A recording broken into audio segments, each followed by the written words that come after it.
Hello guys mga ka-good vibes, today's video magluluto po tayo ng napakatipid na ulam.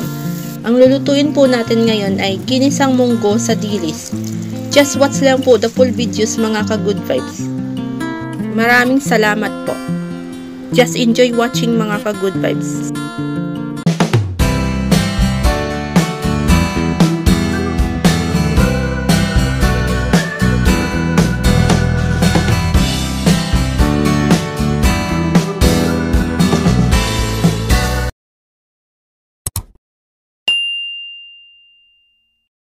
Hello guys, welcome back to our channel. By the way, I'm Jen Kylie Vlog.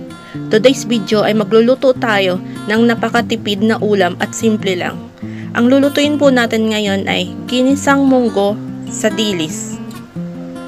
Dilis lang po ang napili kong isahog dahil mura lang po ang dilis. Kailangan po natin magtipid dahil mahal ang mga bilihin sa ngayon.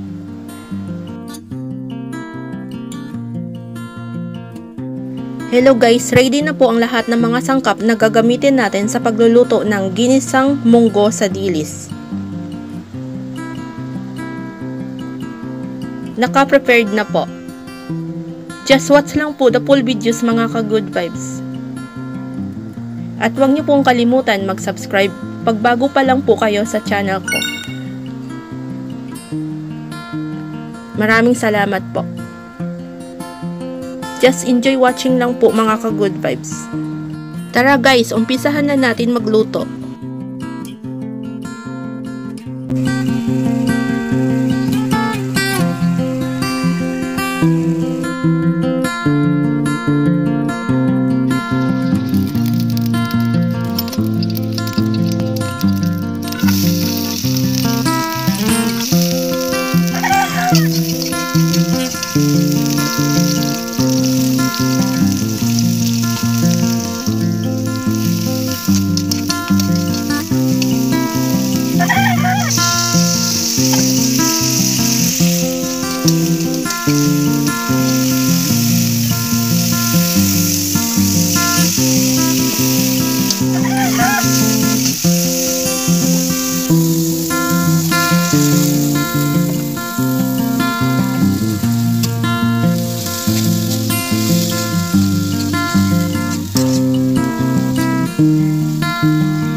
Hello guys mga ka-good vibes, ito na po ang ginisang munggo sa dilis. Napakatipid na ulam at simple lang. Guys, I hope you like my recipe today. If you like my recipe, just give me a like and leave a good comment and share. And don't forget to subscribe. Thank you guys and God bless everyone.